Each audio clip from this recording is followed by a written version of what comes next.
Hey folks, my name is Emily and this is 108 Stitches. Norman was with us here, but he just left. He may come back a little bit later in the episode. Yeah, today is Sunday, November 8th, and this is episode 8. Oh, Norm may be coming back. Of course, as soon as I start recording, he decides that it's time to move around. Norman, come here. Come here. No? Yeah. Sorry about the, I guess, messy beginning here, but yeah, this is 108 Stitches. This is, if you're new here, this is a mostly knitting video podcast with a little bit about baseball and sometimes some other stuff as well. Again, my name is Emily, and I live in the Seattle area. Actually, not anymore. I live in Seattle. With my husband Office and our pup Norman, who you may have seen at the beginning of the episode, but is now sitting right here. Do you want to come here? Come here. Come visit. Oh. Okay. Here's Norm. No. He's not gonna hang out today. Yeah. Sorry, I'm trying to get through my list of intro things, and I'm very distracted by the dog right now. But you can find me on Ravelry and Instagram as @MWeecurt, EMWEECURT. I'll try to put that on the screen if that's useful, and of course everything will be down in the description box as well if you want to check that for all the information from this episode. Yeah, it has been a long and stressful week, to say the least, in America this week. But I'm just going to go ahead and get started with some exciting, fun stuff, some good news, and we'll talk about some of the stress stuff later. But we made it to 500 subscribers, so thank you so much to all of you who have subscribed. I honestly, I can't believe that people watch this. I can't believe that you all are here and that you're listening to me talk about my knitting, and, you know, that you, I guess, like it enough to subscribe and watch every week and engage and message me, and all of your comments and your support and your love. It just is, it's unfathomable to me. It means so much, and I just feel so excited and happy and joyful about this little community.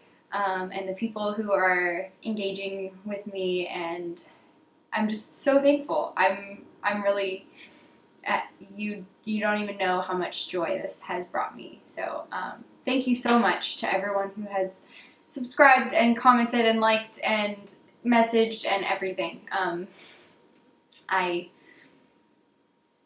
feel so supported and loved. But we reached, over this last week, we reached 500 subscribers, which is so exciting. And I mentioned in my last episode, or maybe 2 episodes ago, that once we made it to 500 subscribers that I was going to do a giveaway, and so I'm going to do it. This is happening now. I do feel a little weird, like I don't know, doing a giveaway makes me feel like a real podcaster, if that makes sense. Like, I don't know, I still kind of feel new and like I'm not legitimate enough to do a giveaway or whatever, but I'm gonna do it because I want to give you all something, because I'm thankful and happy. So that's what I'm gonna do. So first, what I'm giving away. I thought a really long time about what I wanted to give away, and of course I wanted to give away some yarn because, of course, but I felt like I needed something special to give away, and I thought about, you know, should I get some stitch markers or some, you know, a lot of people in the knitting community like pins, so I was like, oh, could I get like a baseball pin, or, you know, maybe a Boston Terrier pin for Norman or something. But in the end, what I decided was going to be, well, okay, first let me share with you the yarn. So I am giving away a skein of Socks That Rock, which is a yarn from Blue Moon Fiber Arts. Socks That Rock lightweight in the Hobbit Garden colorway. So this is actually a skein of yarn that I have had for a little bit.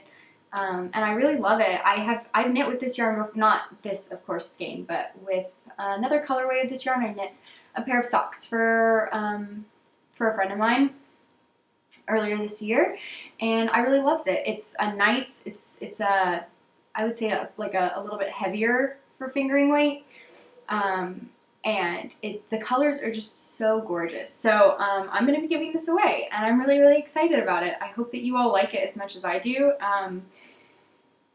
But yeah, here, let me hold it up so you guys can see the colors maybe a little bit better. If it would focus, maybe. Hopefully it'll focus. Sorry. There we go. So you can see it's got blues and greens and purples, and I just think it's gorgeous. So this will be going to the lucky, oh, back to me please, the lucky giveaway winner. In addition, so what I was kind of hinting at before, I decided to give away a handmade bag.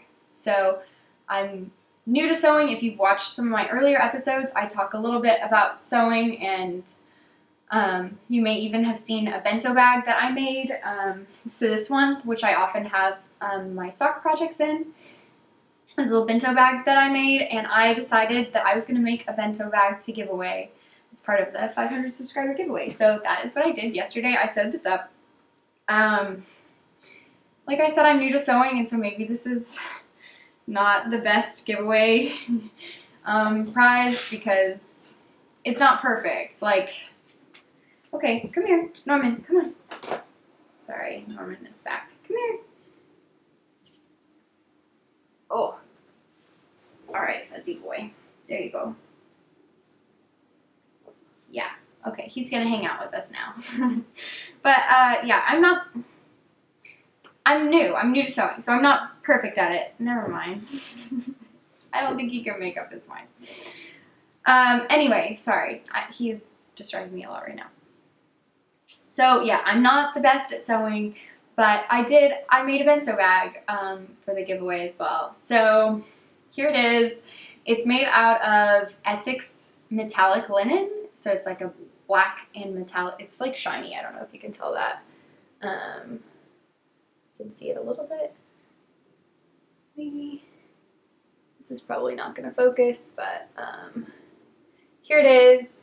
And the way that you use the bento bag, you can put, let me put something in it.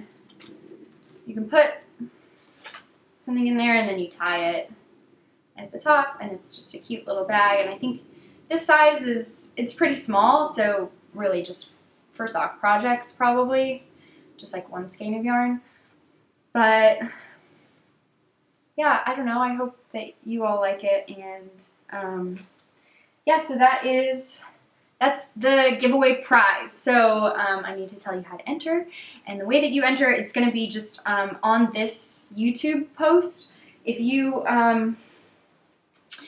just post a comment and like down below on this episode, and you tell me what you'd like to see from me. So, you know, maybe a new video that you're interested in seeing, or, you know, if you just want to continue hearing about my knits and about a little bit about baseball, that's great. But I've been thinking a lot about different things that I can do. I know some other podcasters have done some really cool stuff in the past. So I'm going to put some ideas on the screen now, so that if you don't have an idea, or you know, you just kind of want to see what I've been thinking about that I could bring to you all in the future, you can pick one of those, or anything else, some ideas I'm thinking of now, or like I could go through all the sweaters that I've knit if you're interested in seeing my sweater collection, or something I've been thinking a lot about recently is like my color palette and the colors that I like to work with and how they work together.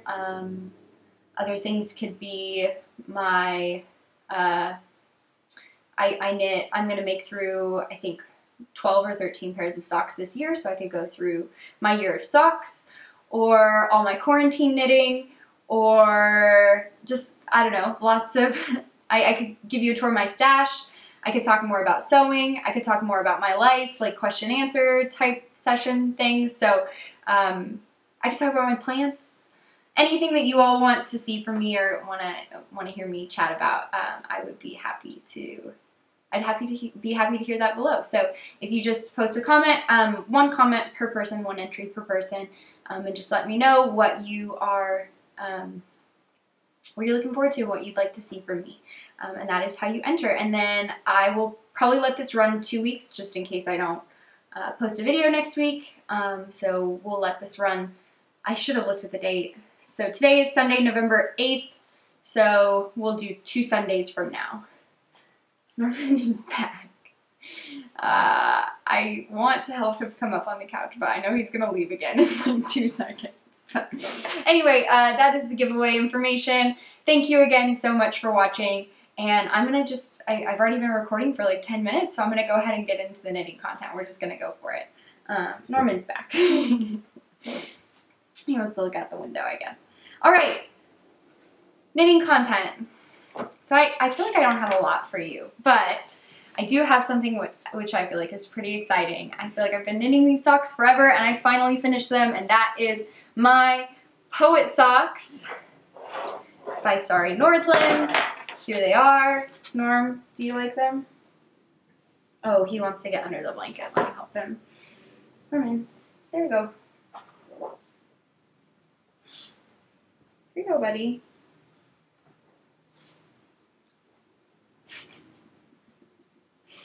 You're the silliest dog.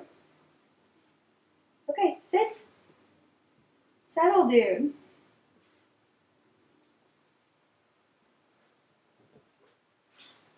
I don't know what his deal is today. I'm sorry. What are you growling at? You just saw someone crossing the street. I'm so sorry.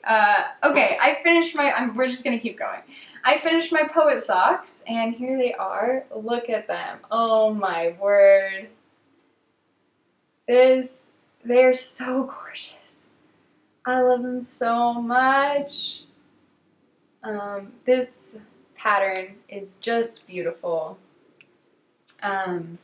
So again, these are the Poet Socks by Sari Nordlund. The yarn I use is Woolberry Berry Sock, which is a BFL nylon blend. Actually, is it, or is it just 100% BFL? I'm not sure. It's BFL. I don't know if it has nylon. I kind of think it doesn't. And this is from their desert, the colorway is from their desert collection in the Pink Canyon colorway. And I knit these on a US 1.5. I used my 9-inch circulars, as I always do for socks. So I think they're just gorgeous. I need to photograph them today. Oh, I forgot to tell you what I'm wearing. You probably noticed this. Yeah, that's all I had to say about these socks. I need to photograph them today. That made me think of another thing that I need to photograph today, which is my completed Cozy Classic Raglan. I had this finished for my last episode, and I shared it with you, but some of you had mentioned that you wanted to see it on my body, just to see kind of how it fit and everything, and so here it is. I decided to wear it today. I finished, oh my gosh, dude, up and down and up and down. Come here. Come on. Okay. Can you sit? Norman, sit. Can you chill? Okay. So this is my Cozy Classic Raglan, which is a pattern by Jessie May. I used Madeline Tosh. Oh gosh, I don't remember what the base is called. It's just like I think it's Euro sock actually, in the Stormborn colorway, and I used Biches. What? Shake. Good boy. Other one. Good boy. Norman. Down. Down.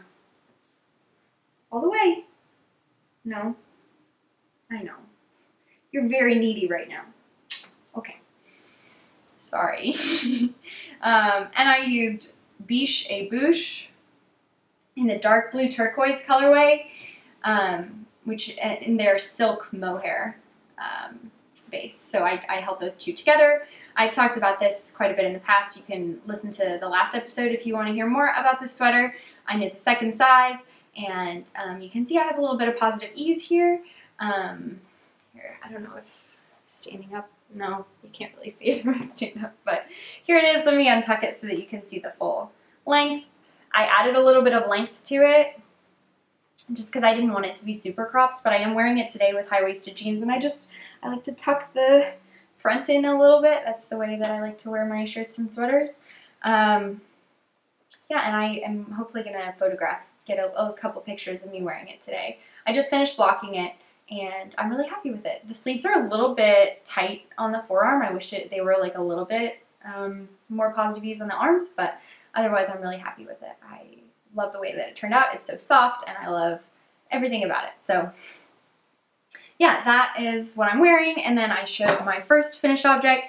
Another finished object I talked about last week that I wanted to show you all. Some of you may have seen this. I posted about it on Instagram, and it is the Fairwood hat, which is a pattern that I test knit for Claire of Autumn and Indigo. And I was unsure what exactly I could show before the pattern had been released, but it has been released now, so you should go check the pattern out. And here is my hat. This is the Fairwood hat, and I used black Trillium fibers. Pebble worsted is the base, and the colorway is Hedwig.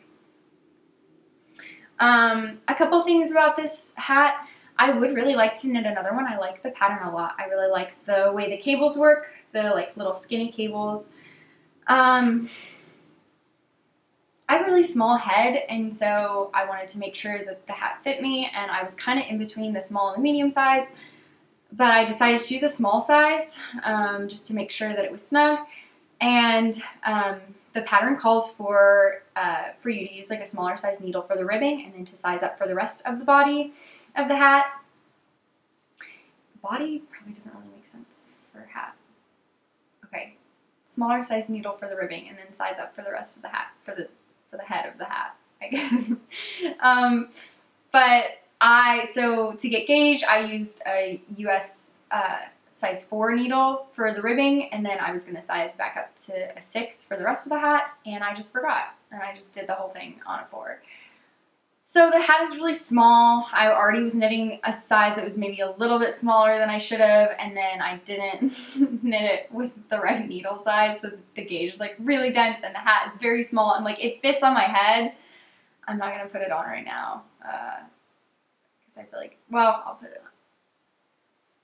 So you can see that it fits on my head, but it's, I don't know, it's very stretched. It's pretty snug, and so I will probably knit another one just because I really like the cable pattern, and I want to have one that is a little bit bigger and fits a little bit better. So that is the Fairwood hat, and those are all of my finished objects for this week. I have a half finished object, which you all may be expecting. I had started this for my last episode, and this is my sock for my grandma for her birthday, which is later this month. So I finished the first one. The pattern is as I have done in the past. I did for my Grammy socks as well. This is Hermione's Everyday Socks by Erica Leuder. It's a free pattern on Ravelry, very easy, just a knit and purl texture stitch, and I really like the texture that it gives, especially with variegated yarns. I think it's really nice. The yarn here is Explorer Knits in their Denali sock base, which I think is just an 80/20 merino nylon.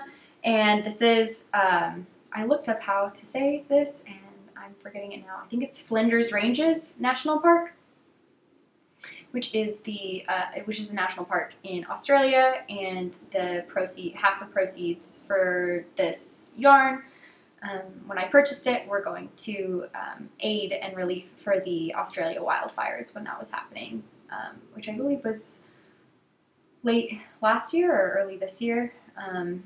But it's really just a gorgeous color. It's got purples and oranges and pinks in it. Very pretty. So I finished the first sock this week, and then I guess my first work in progress I can talk about is the second one. I just cast this on a couple days ago and have just done the cuff. So that's where I'm at on that. I'm hoping I can finish this sock this week, and then I'll have plenty of buffer time to get these to my grandma in time for her birthday, which is later this month. So that is that. And again, I always knit my socks on, these are Chagu US 1.5 9-inch circulars. That's what I use for my sock knitting. Okay, and then really I only have one other whip to talk about, and that is the sweater I am knitting for my husband Nofis. So Nofis, if you're watching this and you don't want to be spoiled about some of the details of the sweater, you should skip ahead. Nofis has been kind of guessing and prodding me for information about this sweater, so I think he probably already knows a lot about it, but in case he doesn't want to hear all the details. I mean, I would rather he not hear the details, so Nofis, please skip ahead. But I am knitting the Montrealer, which is it's a hoodie with a hood and a pocket in the front, which is a pattern by Vincent of Designs by Delz, I think is how you say it. And I am using Quince & Company Lark Heathers in the Kittywake colorway, which is color 151. I talked more about this last episode, and I'm not going to go into it in detail here, but I just want to, I guess, put an asterisk on my support of Quince & Company. There was a dispute about them paying royalties to to a designer of theirs for a pattern that they had published, and I don't have a lot of information about it, but I just wanted to let you all know that in the future I'm going to have to know more about the situation before I'm willing to support them and buy more of their yarn. But I bought this yarn before any of that happened, and it's a sweater quantity of yarn, which I'm going to go ahead and use just because I'm not in a financial situation to throw that away. So here it is. Here's my progress so far. So last time I think I had just started. So this is, I feel like pretty decent progress for a week of knitting. I am knitting the second size and I am knitting it on a US 6 is what I got gauge with. So this is just a classic raglan. There's a provisional cast on because you pick up these stitches later to do the hood. And then, so I did the raglan shaping and I split for the sleeves and have been working on the body. You can see these stitch markers here are, I can't hold this up very well, but these yellow stitch markers here are for where the pocket is supposed to start. So it's like a traditional hoodie kind of pocket. There's like a little tube here. So I have, I think, quite a bit left to go on the body. I have been knitting a lot of cropped sweaters lately, and so knitting like a full-length sweater for for a man it feels like a lot. I don't know, it just feels very long. So it feels like I've been knitting on this forever already. I guess it's only been a week though, so I can't complain too much. But this is my progress on it. The yarn, I don't know, if I knit on this for a long time, my fingers hurt, like my hands hurt. And I don't know if it's just, I don't know. I really don't know what, maybe it's the yarn, maybe I don't know. The yarn is just like a little bit stiff and I feel like I have to work a little bit to get to push it around the needle. So it's not my favorite. It's not my favorite yarn to work with. It's soft, but it's not super soft. I don't know. I'm hoping when I block it, it softens a little bit and it makes a little bit nicer drape, because right now you can see the sweater looks pretty rigid, but I hope that he likes it. Again, I'm not doing the stripe pattern. I said again, I think I mentioned that last week. I didn't mention it this time, but there's a stripe pattern that I'm not doing. I'm just doing the whole thing gray, which is easy. Don't have to change skeins or anything. And I'm just through I'm almost done with my 4th ball of yarn. So they're 50 gram skeins, and I bought 11, I think, so I should be good on yarn. I should have enough. And yeah, that's that. So that's my last active whip for this week. For those of you who have been following for a little while longer, I do have a couple other things on the needles that didn't get work this week. So my poet shawl I had been showing you the last couple weeks, that just didn't get any work this week, and also my plover cardigan. I am planning, or I was planning to pick that back up after I finished Nolfis's sweater and work on it, but I actually, I signed up for a test knit, so that will probably get pushed back. The plover cardigan will probably get pushed back until I finish my test knit because I have to finish it by December. So I guess I can talk a little bit about that. I don't actually know how much information I can share about this test knit. I am knitting the oversized Seasons cardigan, which is a pattern by Haley of Odessa, I think is how you say it. And I'm really excited about it. It's a half brioche, really nice, big, cozy cardigan. And it is knit out of worsted weight yarn. And I just ordered some yarn for it. It hasn't yet arrived. I think it will actually be here tomorrow. But I should have that to show you all next week or next episode whenever I record again. But I ordered Peace Fleece for the first time. I've never worked with Peace Fleece before, so if any of you are familiar with it, it's a their worsted weight is like a wool and mohair blend, and I'm really excited about it. It looks very tweedy and kind of rustic, but I ordered a really nice like peachy color, and I'm really excited about it. I think it'll be really good. So that's my future knitting, my planned knitting. And then the only other knitting thing I have to share today is acquisitions. I do have an acquisition.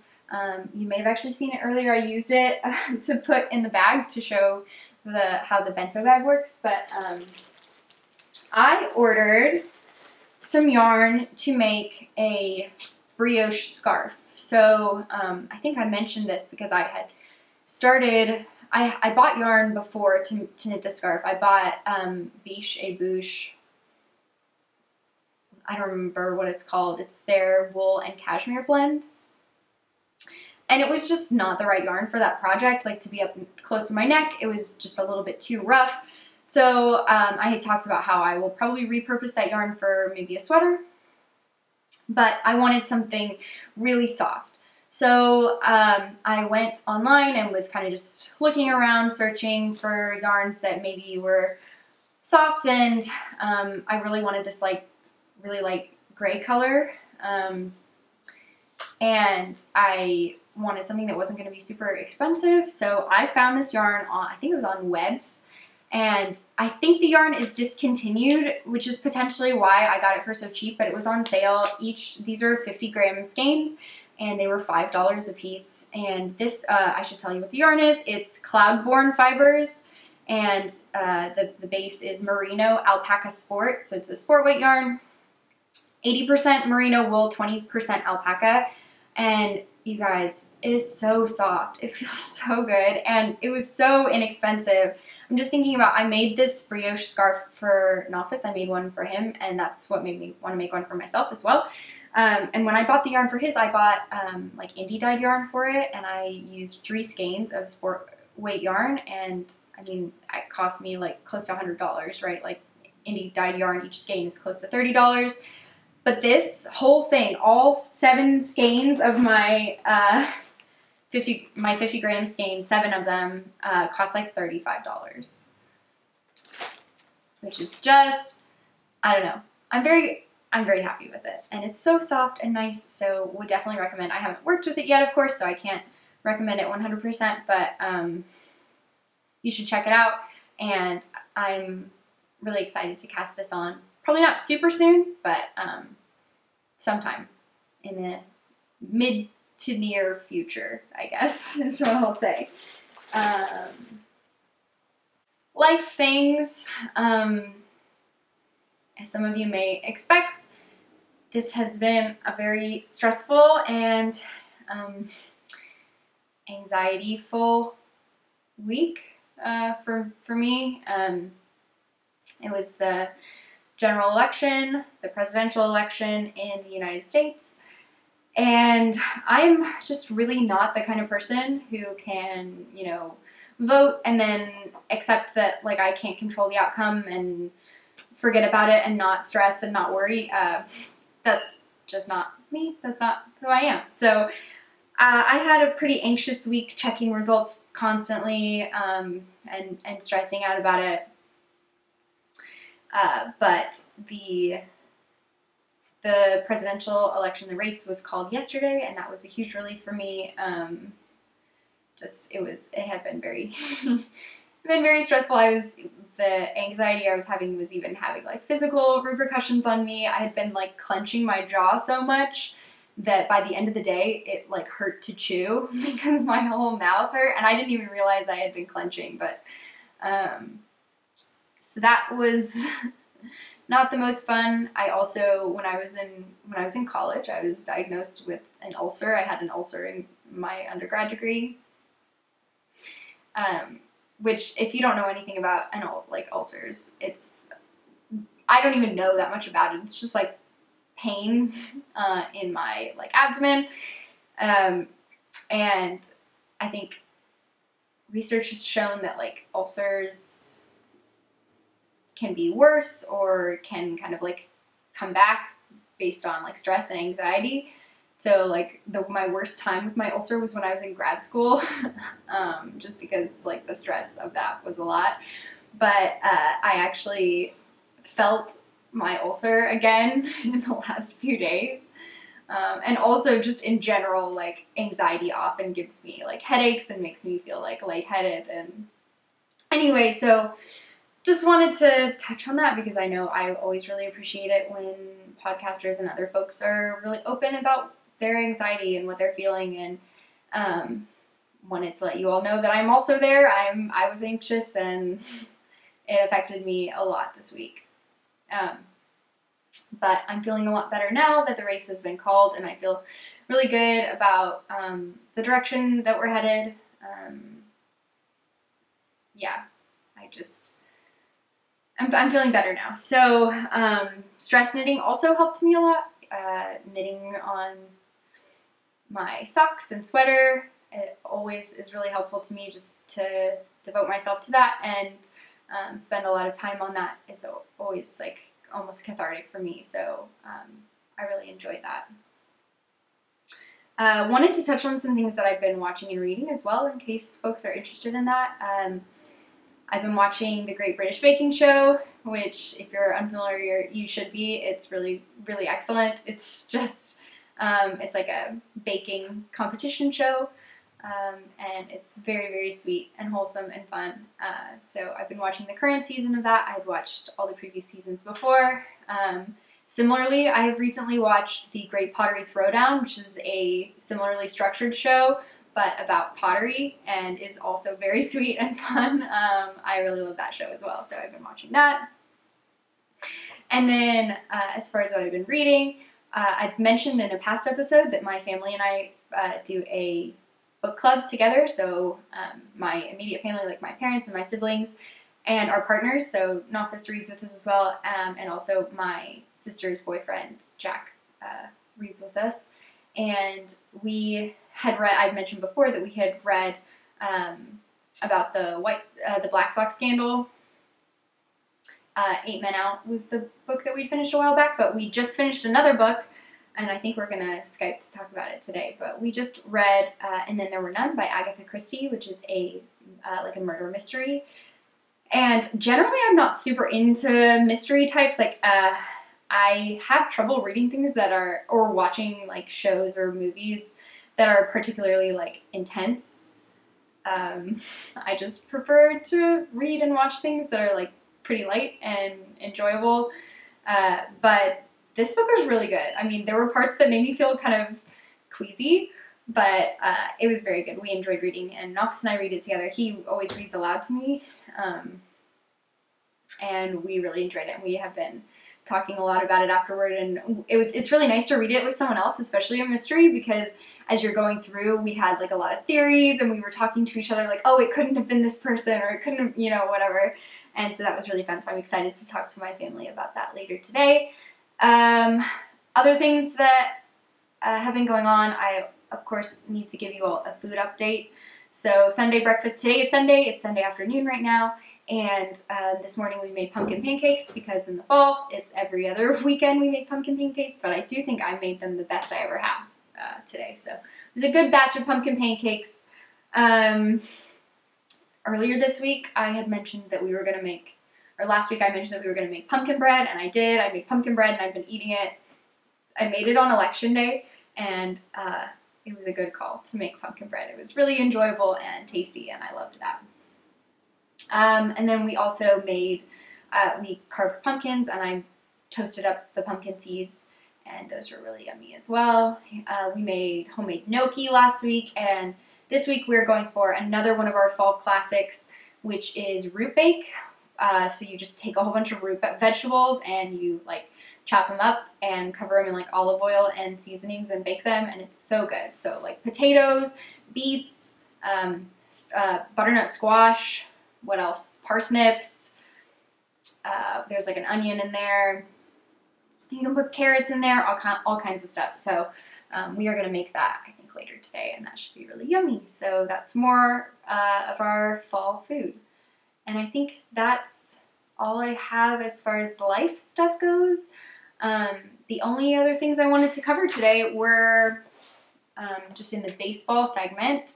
I had gotten a couple questions from you all, and I wanted to try to answer your questions. So since the season is over, I'm just gonna, I guess, answer any questions that I get about baseball. So a couple questions we got in the comments. The first was from Terry Curtis, which you may have picked up on. Curtis is also my last name, so Terry Curtis is my mom. So hi Mom, thank you for your question. Her question was about if a baseball player hits a home run and when they're running the bases, they don't touch one of the bases. What happens? Does a home run count? How does that work? So this is a really good question. I thought, as soon as I saw it, I was like, oh yeah, I know the answer to this. Like, it doesn't actually matter if the home run counts. Like, that's fine. And that's kind of true, but it's actually quite a bit more complicated. So I looked this up and like read the rule book or whatever. It's very interesting. So what happens is if a player misses a base and comes and, you know, touches home and goes into their dugout and no one says anything, then the home run counts. But the other team can appeal. So if they notice, so if the other team like notices that the player missed the base, they can appeal. The way that they make an appeal is by either getting the ball and touching the base or touching the player. And if they do either of those things, the player is actually out. And the home run does not count, and they also are out. So that's really interesting. There are a couple like nuances for if there are other runners on base, like, you know, in front of the player who hit the home run. If like one of them misses the base and they like make the third out, then the other runs don't score. But if there are like fewer outs and they get out, then the other ones can score, that kind of thing. Another thing I thought was really interesting is if the player notices that they missed the base and they go on and they like touch the next base, they can't just go back and touch the base that they missed. If they miss a base, they have to start over. So like, let's say the hitter like hit a home run, ran, touched first base, missed second base, touched third base, and then as they were rounding home, they thought, oh shoot, I missed second base, I need to go back. Since they already touched third base, they can't just go back and touch second. They have to keep going and go back to first, and then second, and then third, and then home. And so that was a really interesting part of the rule that I didn't expect and I thought was really fun. So there's hopefully an answer to that question. The other question that I got was from Crafty Mystic, and it was just generally about being in a very male-dominated field. And this is something that I think about and I actually talk about quite a bit in more like baseball-related circles, but I wanted to talk to you all a little bit about it here. Really great question. Thank you so much for asking this. I had always kind of been in pretty like male-dominated spaces. I got my undergraduate degree in math and I got my master's degree in applied math, and so those, you know, very STEM fields are generally pretty male-heavy. But I had never been like the only woman like in any of my classes or and that kind of thing. I was always in the minority, but I was never the only one. And I don't think I really realized the difference that that would make until I was working in baseball and I really was like the only one. one of my favorite jokes that I often make is just that with my husband and my male dog, when I would go to work every day, there would be some days I would never see another woman. And so like our team is like our analytics team with the Mariners. Oh, also I should say this. I don't mention this all the time, but I work as a baseball analyst for the Seattle Mariners. So if you're unfamiliar with what that is, the best description I can give is Moneyball, if you've ever seen that movie or read the book. But basically I use like math and data to try to improve the Mariners baseball team. So anyway, yeah, I work within the analytics team and also like just the baseball operations department more largely. I rarely interact with other women. So to be completely honest with you, it is hard. It is difficult at times. Just even if no one said anything or like if everyone was completely kind and respectful all the time, it would be hard to just never see anyone who looks like you. It's not the best. Like I wish that there were more women that worked with me at the Mariners, but I do have to say that the other analysts that I work with really are incredibly kind and respectful, and I don't know what I would do if I didn't work with some really, really great people. They are incredibly kind to me and supportive of me. And, you know, as you might expect, there are sometimes issues, especially the wider we get out of the analytics bubble, the more I work with people elsewhere in the organization, the more there are sometimes issues. Normally it's not people trying to be mean or malicious, but it's just people not thinking or, yeah, just like comments or things like that. But in the end, I do really love my job. I love the work that I do. And I do feel supported by a lot of the folks that I work with, and that makes it much easier and a lot better. So, yeah, if you have any other questions about that or anything else relating to my job or baseball or anything else, please feel free to share those below in the comment section, or, you know, you can always message me on Instagram or Ravelry or wherever. And yeah, just feel free to ask any questions that you may have. Okay, my battery on my computer is about to die, so we're gonna try to wrap this up, but thank you all so much for tuning in today. Please make sure that you comment on this YouTube post so that you get entered for the giveaway. And yeah, I can't wait to chat with you all again soon. You can find me again on Instagram and Ravelry as Emweecurt, EMWEECURT. And I hope you do lots of knitting and watch lots of baseball and have a great week. Thank you so much. Bye.